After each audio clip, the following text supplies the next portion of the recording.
This Mini took a pretty serious drop, and the head completely fell off. Let's see if it can be repaired.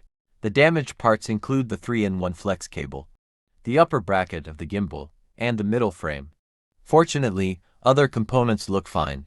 While the upper bracket is broken, the lower part is still intact with just a few broken corners.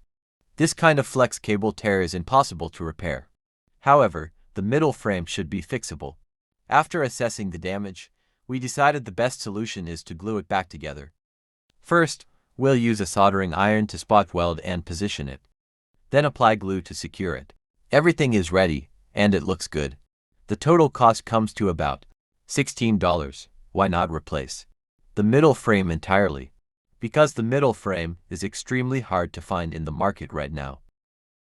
Even if we could buy one, it would cost around $16 for the part plus labor, bringing the total to about $30 or $32. This glue repair is a much more reasonable solution, especially since the drone itself is only worth around $20 to $30. Alright,